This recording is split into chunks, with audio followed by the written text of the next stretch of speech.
o pecado, a desobediência.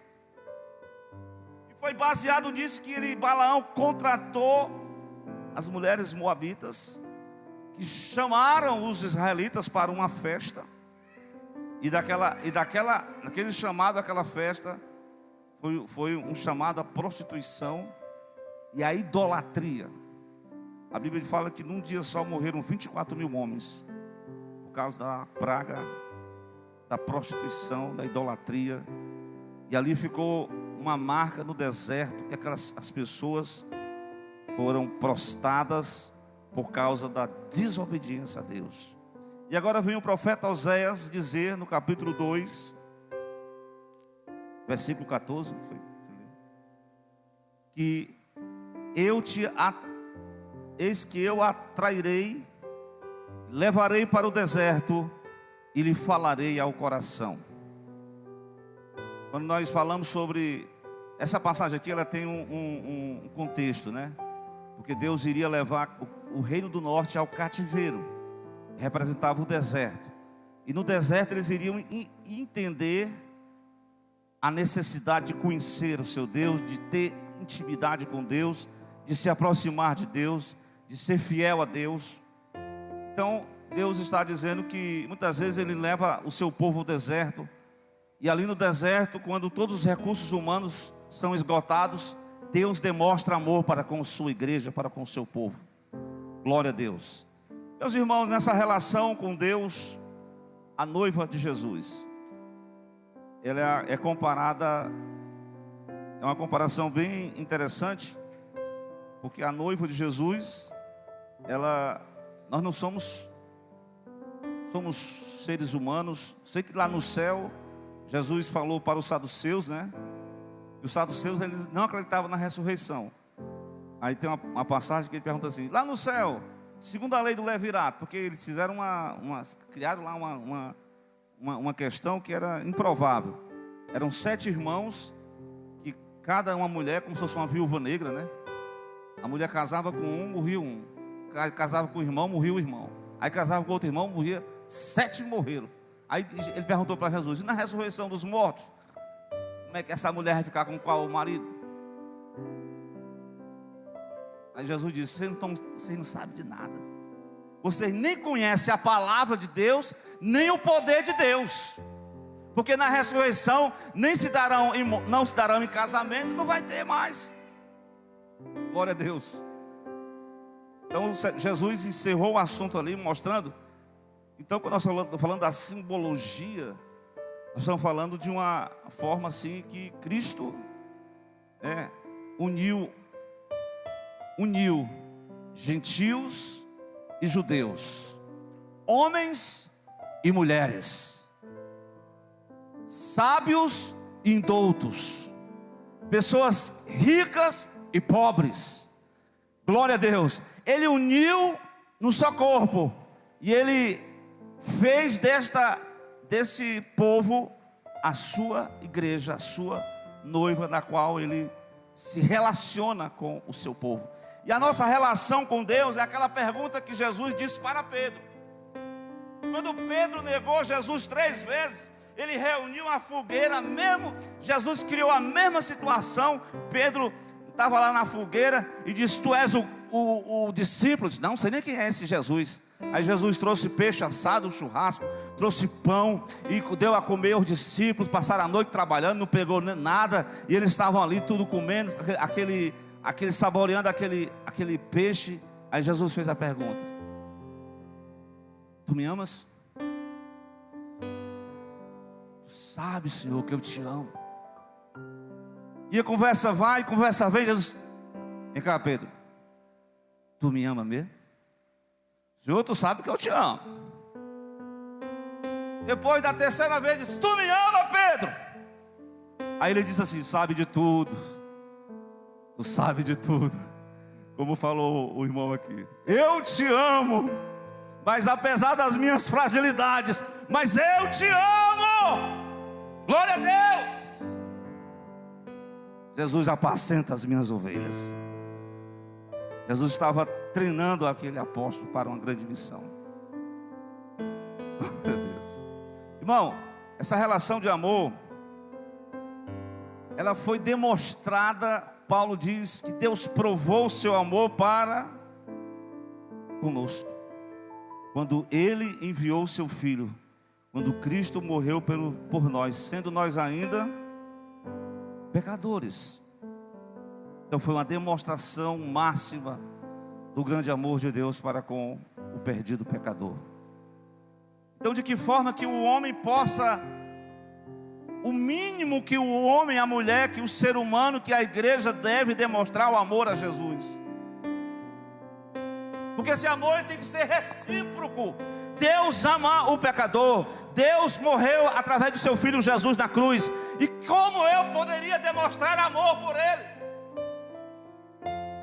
Glória a Deus. Quem me ama guarda a minha palavra. Lá está em João capítulo 14. Mas tem uma outra mensagem, que um certo doutor da lei chegou para Jesus e disse assim: mestre, qual é o maior dos mandamentos? Ou melhor dizendo, qual é o principal dos mandamentos? Isso está em Mateus capítulo 22, verso 37. Sabe qual é o maior dos mandamentos? 37. Amarás o Senhor teu Deus. Como? Parcialmente?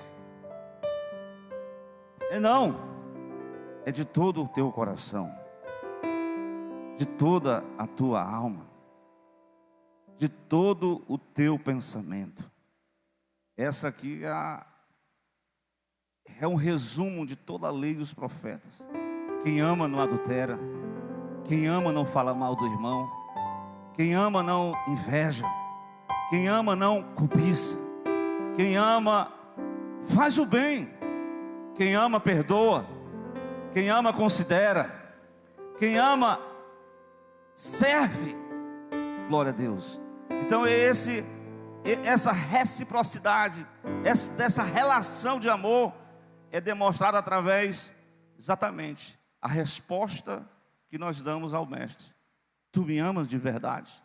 Está aqui, de todo o coração, de toda a tua alma, de todo o nosso entendimento. Glória a Deus por isso, amém? Glória a Jesus. Mas tem algumas pessoas que dizem assim: mas eu amo a Jesus, eu amo a Deus, eu amo o Espírito Santo. Mas quando Jesus chegou para aquele jovem rico, né? Jesus o amou muito ele. Como Jesus amou. Agora interessante, né? Que Jesus é o psicólogo maior, é aquele que examina a necessidade do homem. Mas tem casos que Jesus não vai entrar na vida da pessoa e de forma assim arbitrária vai comandar a resposta do ser humano. Pelo contrário, Deus ele dá a graça a nós, para nós respondermos positivamente ao Evangelho. Glória a Deus. Então, veja bem, lá em Mateus capítulo de número 6, versículo 24, está falando que esse amor a Deus ele não pode ser dividido. Glória a Deus. Vocês encontraram aí? Ninguém pode servir a dois senhores. Por quê? Você vai odiar um e amar o outro. Ou se dedicará a um, desprezará o outro. Não podereis servir a Deus e a Mamon, as riquezas. Então esse texto aqui está falando sobre essa relação com Deus, essa relação de amor que não pode ser dividida. Glória a Deus. E aí eu quero já dizer que esse relacionamento com Deus, ele é uma relação de afetividade. Eu te levarei ao deserto, eu atrairei, eu mostrarei meu amor. Porque quando você está numa situação que você não tem mais controle sobre ela, aí quando você diz só a graça de Deus, só a misericórdia de Deus, aí Deus entra com providência, aí Deus fala, aí Deus te fortalece, aí Deus traz graça ao teu coração, aí você é sustentado por Deus, aí Deus começa a aprimorar você, a aperfeiçoar você, e dessa forma nós somos fortalecidos na fé. Então, meus irmãos, o nosso relacionamento com Deus, nessa questão de Cristo como noivo e a igreja como a noiva de Cristo, é uma relação exclusiva. É exclusiva. Ninguém pode servir a dois senhores. Ninguém pode ser de Deus e ser do diabo. A luz não pode se unir com as trevas. Perceba bem. Mas esse texto ele fala muito claro. Mais uma passagem do Velho Testamento que a gente viu ali naquele encontro de casal, não foi? Livro dos Cantares. Eu queria ler só um versículo desses Cantares de Salomão, o capítulo 6, para você ver a relação de exclusividade. Porque pessoas que querem servir a Deus e servir às riquezas, servir aos seus próprios deleites e prazeres. Mas o capítulo 6 de Cantares, o versículo de número 3, ele disse assim: eu sou do amado, o amado é meu. Ou seja, a exclusividade do amado para com a sua amada. Glória a Deus. No capítulo 4, versículo 12 do próprio livro de Cantares, ele vai dizer assim: jardim fechado és tu, minha irmã, esposa minha, manancial fechado, fonte selada. Aqui ele já está falando na questão da vida a dois, onde há uma exclusividade de um amor recíproco de um para com o outro. Então na nossa relação espiritual com Deus, nós não tem meio termos, nós somos exclusivos. Deus tem que ser o único. A Bíblia diz: amarás o Senhor teu Deus de todo o teu coração. Glória a Deus. Então, meus irmãos, o tempo já está bem avançadozinho, mas eu quero falar sobre um terceiro aspecto dessa relação com Deus, em relação a Cristo como noivo e a igreja como a noiva. Um aspecto muito importante, que se chama-se fidelidade. Fidelidade. Glória a Deus.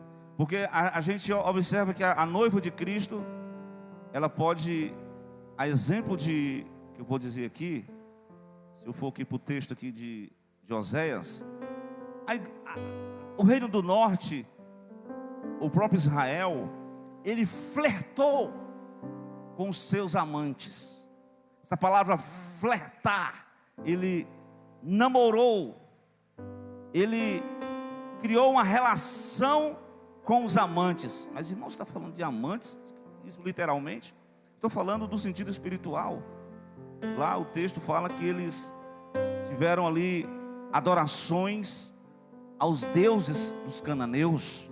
Então eles quebraram o voto de fidelidade para com o seu Criador, o seu Deus. Capítulo 2, que o irmão leu, louvado seja o nome de Jesus, diz o texto que, versículo de número 16, e acontecerá que naquele dia, diz o Senhor, não me chamarás meu marido, não me chamará mais meu Baal, da sua boca tirarei os nomes dos Baalins, e os seus nomes não virão mais em memória. Perceba aí que eles estavam envolvidos, eles estavam macomunados com o costume pagão da sua época. E por que não falar dos dias atuais? A história não é diferente. Vejam aí, tem uma palavra muito importante no Novo Testamento que a igreja conhece. Lá na primeira carta de João, capítulo 2, versículo de número 15, o apóstolo diz para a igreja, a noiva de Jesus, versículo de número 15, diz o quê? Ele diz assim, irmãos: não ameis o mundo, não é assim? Nem no que no mundo há. Porque se alguém amar o mundo, o amor do Pai não está nele. Glória a Deus. Então veja bem, quando a igreja, quando os servos de Deus, que servem a Deus, que amam a Deus, que são fiéis a Deus, mas começam a flertar com as ideologias mundanas, até mesmo com as doutrinas humanas e diabólicas, doutrinas ideologias humanas, doutrinas do liberalismo teológico, doutrinário. Tem isso aí. Hoje em dia nós temos um evangelho assim mais... As pessoas querem um evangelho, eles querem assim, a gente vê. Não, eles querem ir para a igreja, eles querem servir a Deus, mas eles querem continuar a vida pregressa dele do mesmo jeito. Entendeu? Mas como pode ser isso? As pessoas querem continuar servindo a Deus da forma deles, mas eles não querem deixar o evangelho de Cristo transformar o coração deles, a mente deles, para ser uma nova criatura, para experimentar a novidade de vida, para viver com Deus em santidade, porque diz a palavra de Deus: ninguém vai a Ele se não for pela santidade, pela questão da vida com Deus. Então o apóstolo está dizendo assim: olha, amados, o que existe no mundo? O que tem atraído as pessoas? O que as pessoas têm flertado com esse mundo? Aí ele vai descrever o que há no mundo. Ele fala da cobiça da carne, ele fala da cobiça dos olhos, ele fala da soberba da vida. Diz que não é do Pai, é do mundo. E toda essa corrente, todos esses chamativos, eles são passageiros. Somente a vontade de Deus permanece para sempre. Amém? Glória a Deus por isso. A relação de fidelidade. A relação de fidelidade é um propósito que a noiva de Jesus, os servos de Deus, que tem um compromisso de servir a Deus, além de ser fiéis, tem um compromisso, tem a relação dessa... Exatamente, Paulo está preocupado com a igreja do Novo Testamento. A Escritura, conforme está em 2 Coríntios capítulo 11, você vai ver no versículo de número 3, o 2, melhor dizendo, capítulo 11. Engraçado que naquela época, já naquela época, o gnosticismo estava reinando. As ideologias, as teologias puramente humanas já estavam, porque hoje é o axiologia, né? A pessoa lê um texto, não, eu penso que esse texto é assim, e pronto, ele esquece a questão da interpretação, ele esquece exegese, ele esquece hermenêutica, ele não está nem aí, ele acha que o texto diz isso e pronto, é o que ele pensa. Irmãos, e pode ter certeza, toda heresia as pessoas tiram da Bíblia, mas não que a Bíblia ensine a heresia. Vou pegar um pouquinho d'água para mim. É porque os homens leem a Bíblia de forma que interpretam a sua maneira. Tem? Obrigado. Obrigado. Amém? Vamos ler o texto 11 de segunda carta de Paulo aos Coríntios, versículo 2. Estou zeloso, estou com zelo de Deus, porque vos tenho preparado para vos apresentar como uma virgem pura ao marido. Quem? A saber, Cristo. Mas temo que assim como a serpente enganou Eva, também assim, com a sua astúcia, assim também seja alguns de alguma sorte corrompidos vossos sentidos e se apartem da simplicidade que há em Cristo. Vocês estão notando aí que Paulo já tem uma preocupação com as doutrinas daquela época, que a igreja lá dos Coríntios estavam flertando com essas doutrinas, e de forma de outra o adversário estava utilizando dessas formas para tirar a simplicidade da igreja, para tirar a originalidade da igreja, para trazer uma mistura sobre aquela igreja. Glória a Deus. Mas a questão que nós lemos aqui é que esse ataque do adversário, ele vem de mansinho, ele vem como a Bíblia fala que os obreiros os falsos obreiros, os falsos apóstolos, eles parecem ser verdadeiros, eles têm aparência de piedade, mas não têm a eficácia do poder da transformação de Deus. Glória a Deus. Meus irmãos em Cristo, a bem da verdade que nessa relação ela tem que ter esse compromisso, para que nós não sejamos flertados esse engano, né? A igreja, outra igreja que Paulo teve dificuldades, que também flertou com a questão das falsas doutrinas. Quando eu li em Gálatas capítulo 3, Paulo chega a usar um termo, como se fosse assim um encantamento, versículo 1, como se fosse assim tem discurso que leva as pessoas a uma mudança, né, a uma mudança de forma errada. A pessoa começou tão bem, começou na simplicidade do Evangelho, começou servindo a Deus, começou no Espírito. Daqui a pouco, né, entra muitas coisas, né? A gente sabe hoje, nós temos a doutrina da prosperidade, da falsa prosperidade. Tem pessoas, irmãos, que querem voltar para os antigos ritos da lei, né? Uma vez eu estava conversando com uma pessoa que se você quiser guardar o seu sábado, que você guarde, mas você não pode impor isso aí como uma doutrina do Novo Testamento. Mas pessoas que querem voltar às coisas lá do Velho Testamento. O Velho Testamento, ele é útil, mas não como seguindo como é que se diz? Você tem que ter os princípios que estão naquela palavra, né? E tem muita coisa que foi deixado para trás, né? Cristo cumpriu toda a lei e os profetas. Cristo, você tem que seguir a Cristo, é o cabeça da igreja. Aí no capítulo 3, versículo 1, o Paulo chega a dizer assim: ó insensatos Gálatas, insensatez, quem vos fascinou, quem foi que vos encantou, para não obedeceres a verdades e a vós, perante os olhos de quem Jesus Cristo foi representado, que já foi representado como crucificado. Então a igreja de Cristo na Galácia estava enfrentando essa mesma problemática que Paulo estava preocupado, estava zeloso de Deus, né? Mas em último lugar, para concluir finalmente, eu quero dizer que a nossa relação com Deus, ela tem que ser segundo esse amor recíproco do homem de Deus, da mulher de Deus para com o Senhor Jesus, né?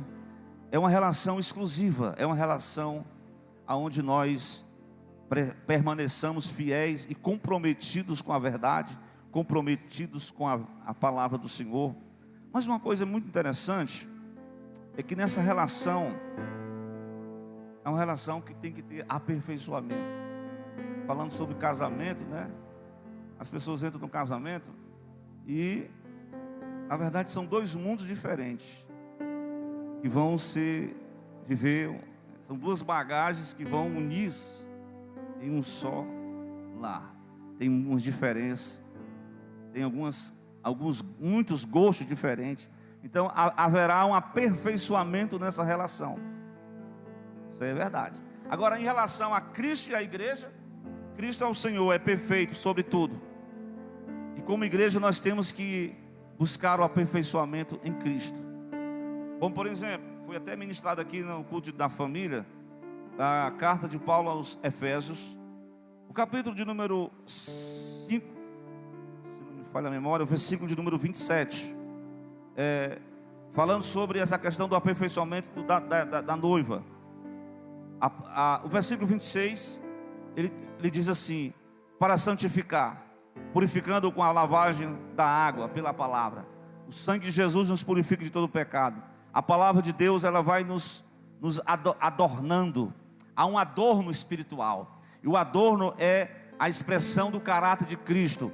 Glória a Deus, é Cristo em nós. E ele diz: para apresentar a si mesmo igreja gloriosa, sem mácula, nem ruga, nem coisa semelhante, mas santa e irrepreensível. Ele está falando de um processo aperfeiçoamento. Paulo escreve aos Efésios, ele querendo o aperfeiçoamento dos santos para a obra do ministério. O aperfeiçoamento ele é tão importante para a questão da obra, como também é importante para a encarnação de Cristo em nós. Glória a Deus. Então, quando Jesus falou para Pedro: quando tu te converteres, então tu edificarás a minha igreja. Então, cabe a nós reparar em nós, a trabalhar o Espírito Santo em nós, para que nós venhamos a ser moldados, aperfeiçoados, como o vaso de Deus nas mãos do olheiro. Ele quer purificar as nossas vidas, Ele quer fazer de nós uma imagem e semelhança de Deus. Meus amados irmãos, uma palavra bíblica que Paulo fala a Tito,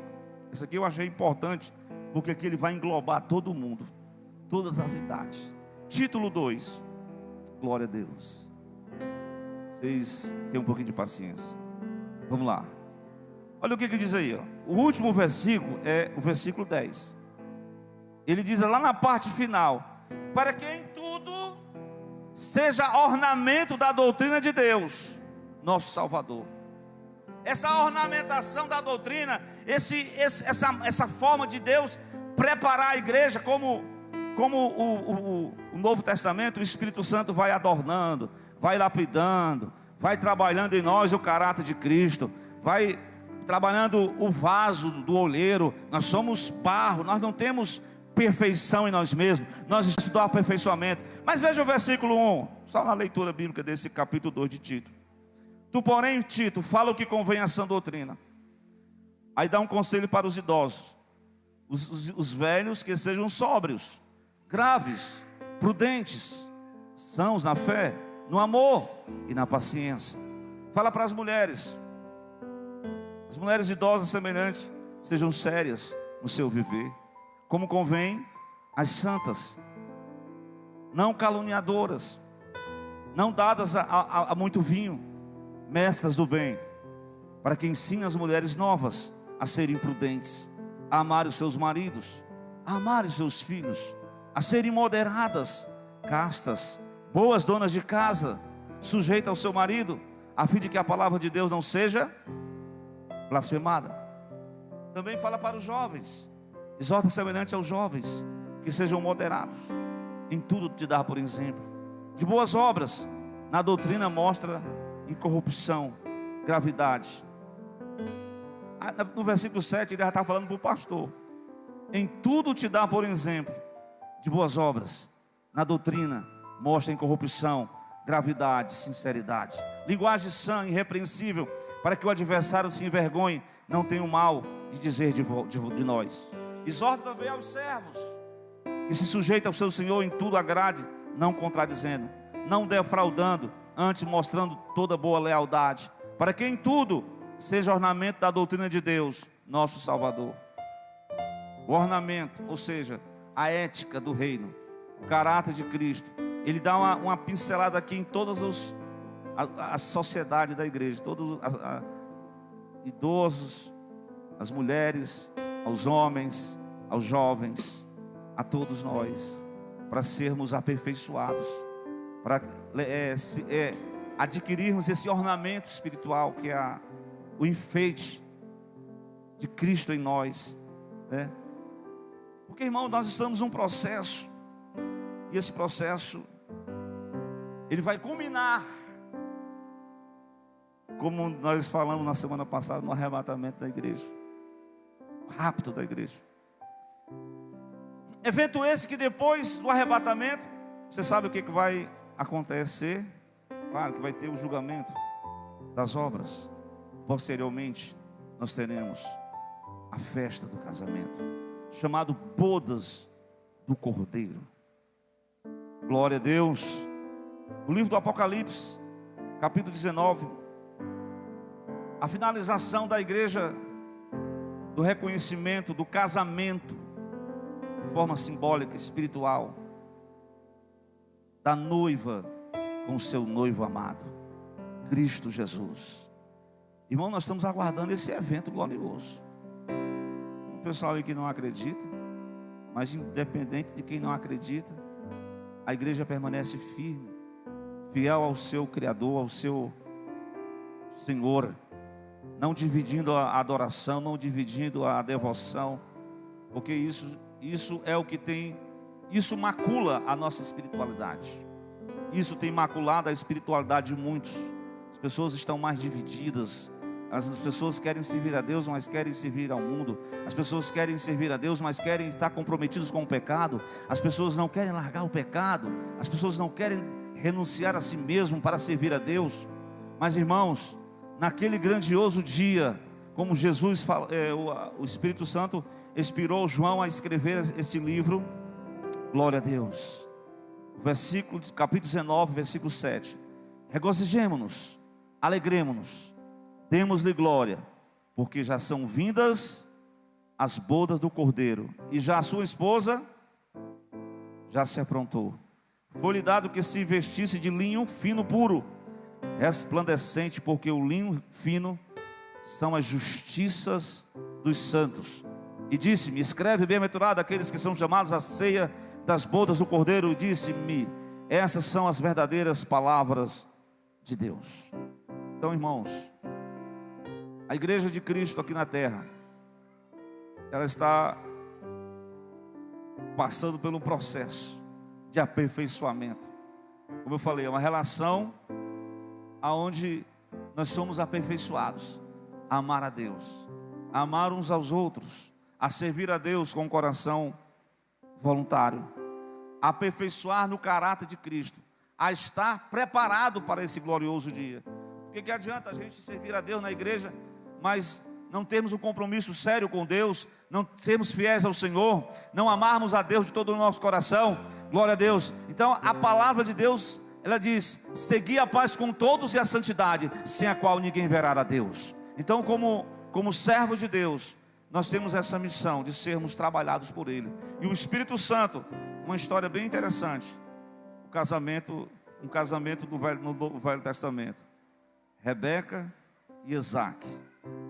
Rebeca estava na sua casa, Eliezer foi chamar a noiva do seu patrão, e ele trouxe, ela voluntariamente foi. Glória a Deus. Ali é uma simbologia, mas que Deus em Cristo nessa noite, como igreja de Jesus, possamos estar firmados os nossos passos nessa verdade.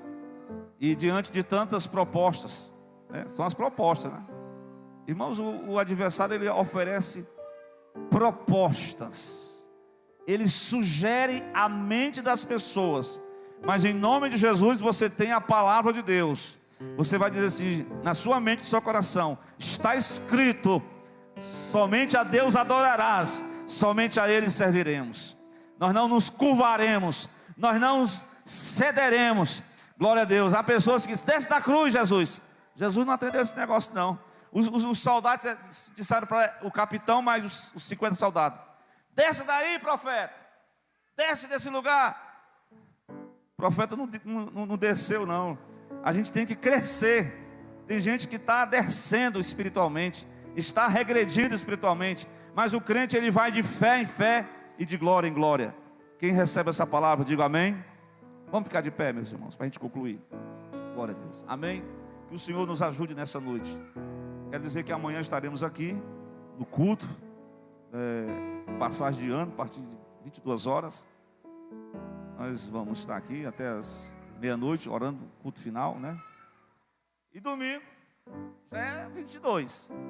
Estaremos aqui na Escola Bíblica Dominical, a partir de 8h30. Glória a Deus, 8h30. Mas antes, 7h30, a gente vai estar aqui numa consagração, aqueles irmãos que puderem. Nossa, não é para quem, estou obrigando ninguém a vir não, é quem pode, orando pela igreja. E domingo já é culto de missões, tá certo? Glória a Deus. Vamos orar? Quem precisa de oração? Glória a Deus. Amém, irmão Miquel? Você pode fazer com oração por todos nós? Você vai orar e nós vamos impetrar a bênção em nome de Jesus. Eu preciso de oração. Louvado seja Deus. Oremos, irmãos. Senhor Deus e amado Pai, queremos, Senhor, te agradecer, Senhor, por esse culto, Senhor, que entoamos a Ti, Senhor, através dos nossos louvores, Senhor, através das nossas adorações, Senhor, exaltamos a Ti nessa noite, Pai. Que Tu possas receber, Senhor, cada louvor, Senhor, que Tu possas receber cada forma de adoração, Senhor. Pai, que nós possamos lembrar, Senhor, que nós fizemos nesse ano, Senhor, para Ti. E que no ano que vem, Senhor, nós possamos ser mais gratos a Ti, Senhor. Entoarmos mais louvores, adorarmos mais a Ti, servirmos mais a Ti cada vez mais, Senhor. Que nós nunca possamos achar que é o bastante, meu Deus, mas que nós possamos cada vez mais servir a Ti, em louvor, em adoração, Senhor, em sinceridade, humildade, Pai. Obrigado, Senhor, obrigado por cada momento, Senhor, que o Senhor nos proporcionou nesse lugar, meu Deus. Somos gratos a Ti por tudo, Senhor. Obrigado por esta palavra, essa noite, Pai, que nós possamos amar a Ti, Senhor, acima de todas as coisas, Senhor. Independente da situação que nós venhamos estar, que nós possamos adorar a Ti de todo o nosso coração, meu Pai. Abençoa cada irmão que veio, Pai, que o Senhor possa abençoar, dar força cada vez mais para continuar vindo até a Tua casa. Aqueles que não puderam, Senhor, que o Senhor possa também abençoar para que eles possam estar aqui nos demais cultos, meu Deus. Pai, nós estamos aqui para Te adorar, Senhor, para glorificar o Teu nome cada vez mais. Nos despede em paz para os nossos lares, Senhor. Nos livra de tudo, Senhor, de todo qualquer acidente, mal, Senhor. Protege, Senhor, acampa os Teus anjos ao nosso redor, meu Deus. É assim que nós pedimos e pela fé no Teu Filho amado Jesus Cristo, nós já Te agradecemos. Amém. Que a graça de nosso Senhor e Salvador Jesus Cristo, o grande amor de Deus, nosso Pai, que a comunhão, o poder do Espírito Santo seja com todo o povo de Deus, desde agora e para sempre. Possamos dizer amém e amém.